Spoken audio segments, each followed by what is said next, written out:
c'est Julien. Allez mon Juju. Il va être proclamé, il va être acclamé. Julien Alaphilippe, champion du monde. Attaque de Marlou.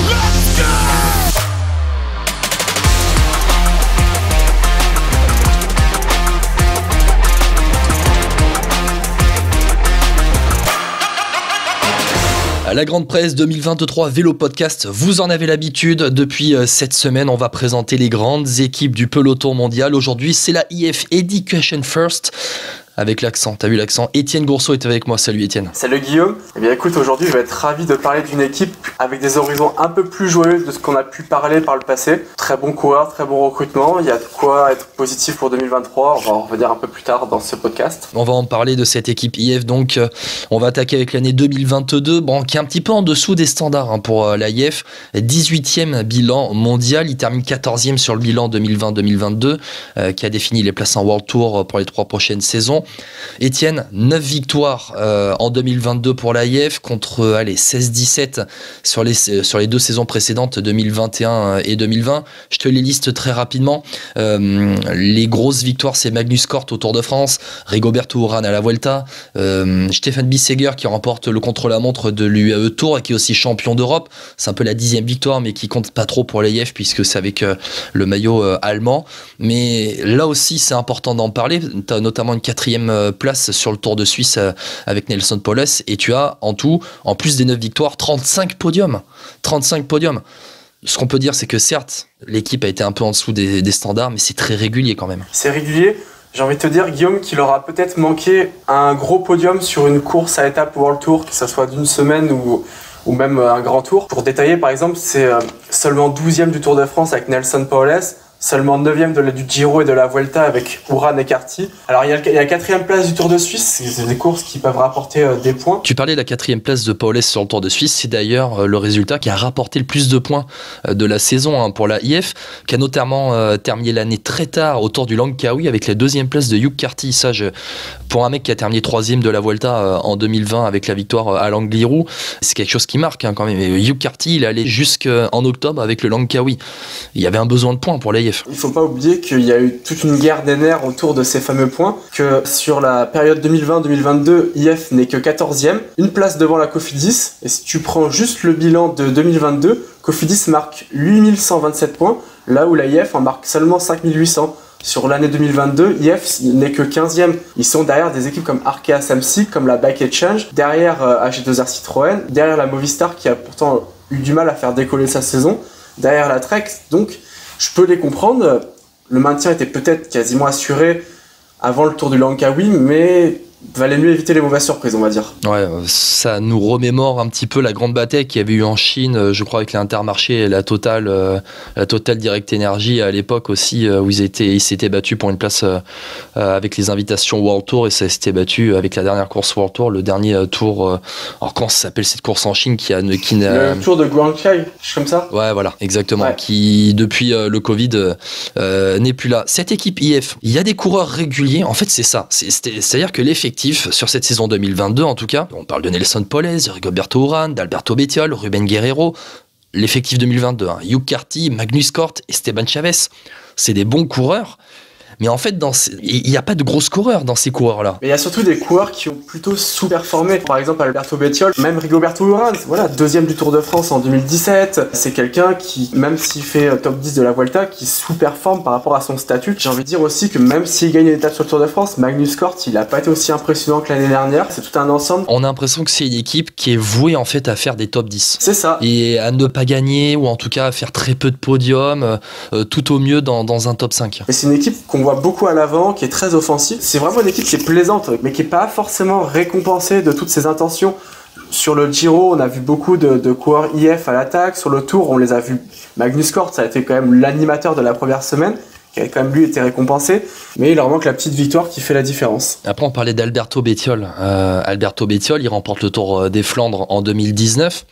On a un peu l'impression que c'est une victoire en trompe-l'œil, parce qu'il n'a jamais réellement réussi à confirmer derrière et à être régulier sur le podium de monument. En 2022, il est très régulier dans les top 10. Par contre, je suis devant sa fiche. Il fait 5e au Grand Piemonte en fin de saison. Il fait 8e à Québec. 3 top 10 au Tour d'Allemagne. Une 2e et une 5e place sur 2 étapes du Tour de France. Bon, voilà, il est très régulier. Ça va rapporter des points. Regarde, 2e place de la 14e étape du Tour Amande. 50 points UCI, 70 points PCS. Ça rapporte, il marque des points. Mais ça score pas. C'est aussi le problème de ce coureur-là. Tu as énuméré ces différentes places d'honneur, et finalement, c'est sur des profils qui sont assez différents. Il est capable, un coup, d'être quasiment un puncher. Amande, la montée Laurent-Jalabert, elle est plutôt réservée aux grimpeurs, même si c'est Michael Matthews qui gagne. C'est quand même plutôt une montée où il faut quand même savoir grimper. Ouais, c'est Didier Romal. C'est ça. C'est quelqu'un aussi qui a brillé sur le Tour des Flandres, donc qui a un bon... Donc finalement, j'ai un peu le sentiment que c'est le profil de coureur qui est bon partout, mais qui a peut-être du mal à être excellent quelque part. Et pour scorer, je pense qu'il faut d'abord être excellent quelque part. On parle de cette équipe IF dans la Grande Presse 2023 by Vélo Podcast. C'est une équipe qui est forcément, on le voit dans les résultats et dans les coureurs qui la composent, les top coureurs en tout cas, c'est une équipe qui est orientée grand tour quand même, grand tour ou faire des coups sur des classiques ou des étapes. Et c'est pas le recrutement de 2023 qui va changer la donne, c'est clair. Oui, Hugh Carty, comme tu l'as dit, il a déjà fait des podiums, il a fait un podium sur un grand tour. Rigoberto Urán aussi. Après, il y a quand même quelques bons petits coureurs comme Caicedo, Simon Carr, Esteban Chavez a déjà fait un podium aussi sur un grand tour par le passé, certes avec une autre structure. On va dire que c'est une équipe qui est orientée grimpeur. Ouais, Chavez qui avait fait 2e du Giro en 2016, à l'époque où il était avec la Orica Green Edge. Tu as parlé des transferts de l'hiver. Étienne, transition parfaite. On va en parler un petit peu de ces transferts cet hiver à l'AIF Education First. Avec les départs, on va parler des départs d'abord.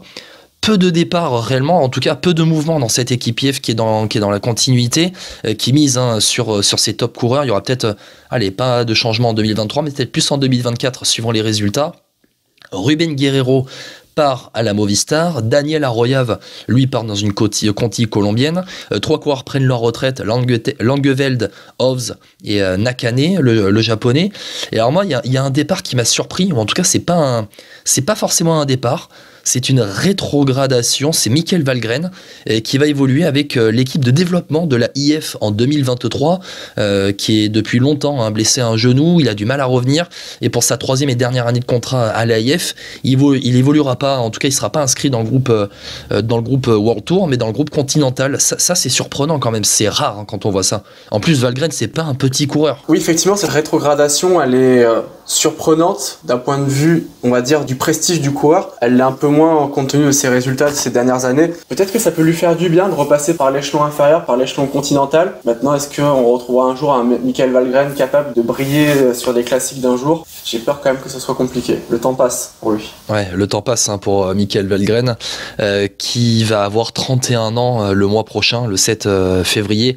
Michael Valgren, le Danois. On parle des départs. Il y a Ruben Guerrero qui part à la Movistar. C'est ça le principal départ en fait.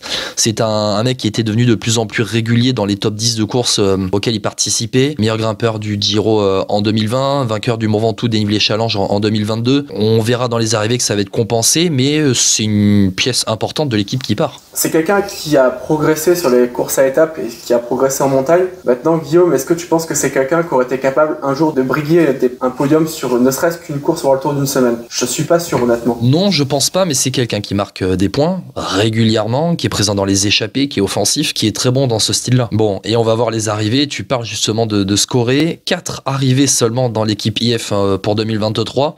Alors, je vais remonter un peu en qualité, tu vas voir. Stéphane Debode qui arrive de la Astana. Mickaël Honoré arrive de la Quick Step. Ça, c'est intéressant, l'arrivée de Mickaël Honoré, un peu dans le profil d'Alberto Bettiol. Et puis 2 mecs arrivent de la Ineos, André Amador et le champion olympique 2e du Giro 2022, Richard Carapaz qui arrive à l'AIF. Alors, le recrutement, 4 arrivées seulement, recrutement restreint mais qualitatif quand même. Alors évidemment, un nom comme Richard Carapaz va faire saliver tous les supporters de l'AIF. Maintenant, c'est vrai que je trouve que Mickaël Honoré, c'est vraiment un gros recrutement. Sa saison 2022, elle est plutôt moyenne, mais en 2021, c'est quand même une grande révélation. C'est quelqu'un qui termine dans le top 50 UCI, qui a été quand même capable de scorer sur des très très belles épreuves. Il gagne quand même une étape sur le Tour du Pays Basque. excusez du peu. Quelqu'un qui est capable aussi de briller sur les courses d'un jour, 4e à la Faune Ardèche, 3e dans la foulée le lendemain à la Drôme Classique. Il fait 15e des mondiaux en Australie. 15e des mondiaux, 3e de la Classica San-Sébastien. Là, c'est encore une autre dimension. Quand on est capable de faire 3e d'une course comme la Classica San-Sébastien, je me dis qu'on est capable de faire un top 5 sur un monument comme le Lombardie ou Liège-Bastogne-Liège. Mickaël Honoré, moi, vraiment, je te parlais d'Alberto Bettiol, je compare un peu à ce genre de coureur.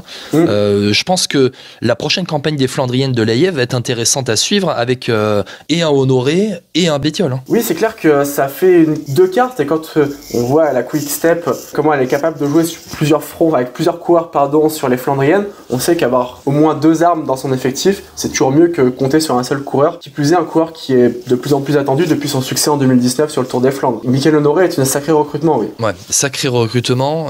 Ça va nous faire la transition pour 2023. Faut quand même qu'on en parle. L'arrivée de Richard Carapaz.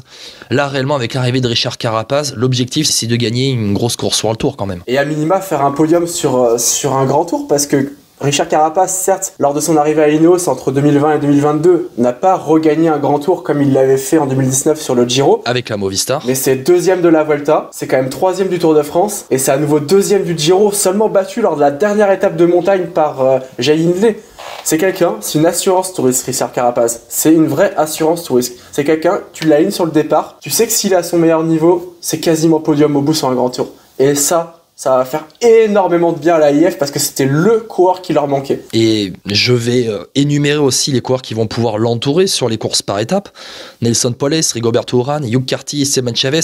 Ils n'auront peut-être pas le même calendrier pendant la saison, mais s'ils sont alignés ensemble, en tout cas pour entourer Richard Carapaz, ces mecs-là, ils peuvent aller très loin quand même. Mais c'est clair que si Richard Carapaz venait à se focaliser sur le Tour de France, pourquoi pas de sacrifier un Rigoberto Urán ou un Hugh Carty à la cause de Richard Carapaz? Pourquoi pas un Alberto Bettiol pour encadrer aussi sur les premiers lacets des premiers cols? Amador, pourquoi pas Andrea Piccolo ou d'autres? Là, il y a une équipe qui pour moi, dans le top 3, top 4 mondial au niveau de la montagne.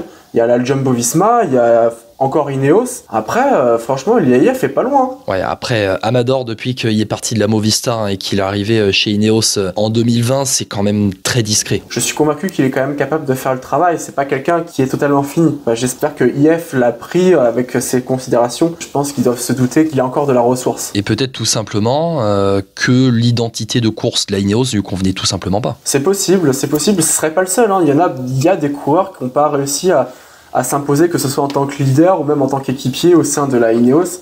Il y a eu Kenny Elissonde qui a eu du mal à trouver ses repères là-bas, qui s'éclate maintenant au sein de la Trek, mais c'est possible, c'est pour ça qu'il faudra voir ce que ça donne pour cette première saison au sein de l'AIF. Petite parenthèse pour 2023, tu as cité son nom il y a quelques secondes, Andrea Piccolo.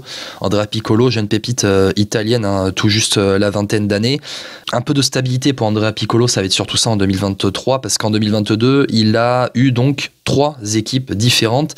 La Gazprom, quand la Gazprom c'est devenu compliqué au printemps, il est parti à la Drone Hopper. La Drone Hopper, il a fait à peine 2 mois, il est parti chez IF pendant l'été.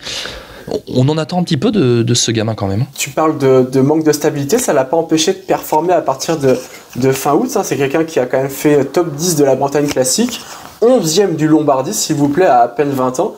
Enfin, j'ai envie de dire, waouh, son premier grand monument dans sa carrière, c'est impressionnant, c'est prometteur pour la suite. Tour de Lombardie qui était en plus d'un sacré niveau. Autre coureur qu'on attend, mais sur le calendrier World Tour, et là on attend de lui des victoires. Stefan Bissegger, le champion d'Europe du contre-la-montre. Une victoire en World Tour cette saison. Le contre-la-montre de l'UAE Tour, c'était en 2022, en tout cas, victoire en 2022, c'était en février. On attend de lui qu'il score plus en termes de victoire, là par contre, pas en termes de points, parce que Stefan Bissegger, c'est un des 5 meilleurs rouleurs au monde. C'est clair qu'on retient surtout de lui sa grande malchance sur les 2 chronos du Tour de France, où il tombe 2 fois, je crois, lors du prologue, oui. Où il a 2 ou 3 crevaisons lors du chrono à Rocamadour. C'était presque un sketch, ça en devenait risible, le pauvre. Il avait fini le contre-la-montre en roue libre avec Mohoric, je crois, si ma mémoire est bonne. Heureusement qu'il y a eu les championnats d'Europe pour rattraper un peu ça, parce que ça aurait vite laissé un sentiment d'inachevé pour 2022. Maintenant, comme tu le dis, c'est top 5 des meilleurs rouleurs, on va dire au moins en Europe, mais certainement au monde. Au monde, c'est sûr et certain. Aujourd'hui, tu dois me citer 5 rouleurs contre la montre. Les 5 meilleurs, tu me cites qui? Filippo Ganna, Stephen Kung. Ghana, Evenepoel, Kung. Je mettrais Kasper Asgreen. Ouais, ça se discute. Wout van Aert. Wout van Aert quand il se décide. Primoz Roglic, parce que mine de rien... Moi je mets Bisseguer devant Roglic. Alors je suis d'accord, Evenepoel, c'est vrai que bon, moi j'avais surtout Kung et Ghana en tête. Rohan Dennis quand il se lève du bon pied. Mais aujourd'hui dans les 5 meilleurs rollers au monde, quand il y a un contre-la-montre en World Tour, je mets toujours Bisseguer dans les 3 premiers. Oublie pas Wout van Aert quand même. Hein. Ouais, Wout van Aert bien sûr, mais Wout van Aert c'est un incomparable. Il est un peu au-dessus de tout quoi. Oui, mais mine de rien, c'est le vainqueur du Rocamadour. Et deuxième premier chrono. Je veux bien, un contre-la-montre d'un grand tour c'est particulier quand même, surtout la veille de l'arrivée. Hein. Non mais il est quand même deuxième lors du premier chrono. Alors que tout le monde était frais, donc c'est aussi quelqu'un qui est capable de scorer à armes égales. Et puis plusieurs fois deuxième des mondiaux aussi. On va terminer avec d'autres coureurs qu'on attend. On en a parlé un petit peu d'Alberto Bettiol, mais c'est surtout pour parler un peu du profil de cette équipe IF, parce qu'on se rend compte que bon, t'as des Bettiol et des Magnus Cort avec Honoré en plus, qui sont des passe-partout, qui vont être des bons coureurs de classique. Mais au final, parce que dans le passé, dans cette structure qui s'appelait notamment Garmin dans le passé, on avait connu un Tyler Farrar, et tu vas comprendre pourquoi je parle de lui. Il n'y a pas de vrai sprinter en fait. Il n'y a pas de sprinter qui va scorer pendant la saison et qui va même faire des top 5 dans des grands tours. Le seul vrai sprinter que j'ai noté qui est un minimum fiable et régulier, mais c'est plus au niveau Conti ou sur des top 10 World Tour, c'est Marijn van den Berg qui était passé par la Conti FDJ. C'est quelqu'un qui peut aller, pourquoi pas, chercher des fonds de top 10 quand il faut, mais pas beaucoup mieux. Le sprint n'est plus dans l'identité de l'équipe IF. Comme beaucoup d'équipes qui se ressentent pour aller chercher les gains d'étape, c'est difficile finalement d'avoir un gros sprinter avec le train qu'il faut pour pouvoir l'accompagner, tout en ayant 1, 2, voire 3 leaders. On peut dire qu'ils ont 3 leaders pour le classement généraux de Grand Tour. Malheureusement, les effectifs ne sont pas extensibles à l'infini. Malheureusement, on pense encore une fois aux coureurs qui n'ont pas pu trouver d'équipe cette année, mais les effectifs ne sont pas extensibles. Je parle aussi de sprinters dans l'équipe IF. C'est vraiment de la seconde, troisième zone. Owain Dole, Jens Kokeler, qui sprint aussi un petit peu, mais qui a un petit peu disparu. Bon, Christian King qui a une petite pointe de vitesse. Il n'y a pas plus. Hein. Écoute Guillaume, je vais faire une petite révolution et prendre les rênes de Vélo Podcast pendant 30 secondes. Oula, dis-moi, qu'est-ce qu'il y a ? Il y a un coureur dont on n'a pas du tout parlé, tous les deux, et pourtant qui a quand même eu son moment de gloire lors d'un Dauphiné en 2021. Oui, je sais très bien de qui tu veux parler. Qu'est-ce que t'en penses de Marc Padoun ? Très sincèrement, Padoun qui avait claqué 2 victoires en 2 jours au Dauphiné 2021. Volontairement, j'ai pas voulu parler de lui sur cette présentation parce que pour moi c'est un ovni complet qui a eu un top dans sa carrière à un moment donné sur le Dauphiné et qui n'a pas confirmé. Après Marc Padoun, franchement, ouais, il me laisse un peu indifférent. 36e du Tour de Lombardie, 46e de la Vuelta, avec aucun top 10 d'étape. 11e du Giro d'Emilia, attention. Ouais, 13e du Tour de Pologne, mais pareil, un seul petit top 10 d'étape, et encore c'était sur un chrono. Comme tu dis, c'est vraiment un ovni. Non, Marc Padoun, voilà, avec le recrutement de Carapaz et compagnie, voilà, il va s'effacer, il va faire le travail, et puis merci monsieur, au revoir, on met la couche et on va au lit, quoi. C'est ça, exactement. Et encore, est-ce qu'il sera vraiment capable de faire le travail ? Vu sa saison passée, j'ai presque envie d'en douter. Alors après, je veux pas, comment dire, on se concentre sur le cyclisme. Marc Padoun, en 2022, on n'a pas réellement su ce qui a pu se passer dans sa tête avec la guerre en Ukraine. Il y a peut-être, et en plus, il est né à Donetsk, qui est en pleine zone dans le Donbass, qui est une zone de guerre. On ne sait pas ce qui a pu se passer dans sa tête. Peut-être que il était plus préoccupé par sa famille, les soucis de sa famille, plus que par le cyclisme aussi. Ça peut arriver aussi. Oui, ça serait pas le premier sportif ukrainien à débrancher à cause de cette guerre. On pense au tennis à Svitolina, la femme de Gaël Monfils, et surtout ancienne top 4 mondiale. Elle a quasiment pas joué en 2022, elle non plus. Je pense qu'il y a forcément un impact, c'est pas possible. Bon, sur cette note très positive, Étienne, on va conclure ce podcast spécial IF Education First. Tu vois, je pensais qu'on n'aurait pas grand-chose à dire sur cette équipe-là, tellement elle a été moyennasse sur la saison 2022, mais finalement, il y a de quoi dire avec notamment l'arrivée de Richard Carapaz. Ils ont tellement des beaux maillots qu'on est obligé de développer sur eux. Ça serait un immense gâchis de ne pas pouvoir parler de ces magnifiques maillots et de cette équipe qui au demeurant est quand même très sympathique malgré tout. Qui est toujours, moi j'adore Magnus Cort, donc et oui, voilà. Avec sa moustache blonde, incroyable. Je vais pas dire que j'en rêve parce que moi j'ai 3 poils qui poussent par mois, donc c'est plus compliqué. Je suis au regret de t'annoncer que tu es brun, donc il va falloir que tu passes par une coloration ou aussi. Enfin, faudra un miracle. Ouais, un miracle, exactement. On va conclure sur ce mot-là, miracle. Merci beaucoup Étienne d'avoir été avec moi pour la grande presse de l'équipe IF Education First. On se retrouve dans quelques jours pour d'autres présentations. T'es chaud patate, la saison 2023 va se lancer. Le podcast va sortir au moment où le Tour Down Under va commencer. On le dit très clairement, les grandes presses 2023, chaque équipe, elles vont être détachées de toute actualité et de tout résultat. On ne va pas parler si à un moment donné ça score sur le Tour Down Under, on ne va pas s'en occuper, on va vraiment se concentrer sur la saison 2023 dans son ensemble et voilà, on fera des podcasts, ou en tout cas un podcast spécial résultat du mois de janvier avec le Tour Down Under, la reprise des courses en France aussi, on fera ça plus tard, un peu plus tard après la grande presse. Oui, mais de toute façon, le meilleur moyen de s'affoler, c'est de commenter directement des premiers résultats qui parfois ne veulent pas forcément dire grand chose. Je pense que d'ici la fin du mois de janvier, on en saura plus de ce côté-là aussi. Exactement. Merci Étienne, et puis on se dit à bientôt dans Vélo Podcast. Bah écoute, merci à toi Guillaume. À bientôt effectivement dans Vélo Podcast. Ravi d'avoir pu intervenir une nouvelle fois pour parler de cette sympathique équipe IF. Et n'oubliez pas le lien Patreon pour soutenir financièrement Vélo Podcast, crowdfunding. Vous donnez ce que vous voulez, soutenez-nous Vélo Podcast. On se dit à bientôt. Allez, ciao ciao.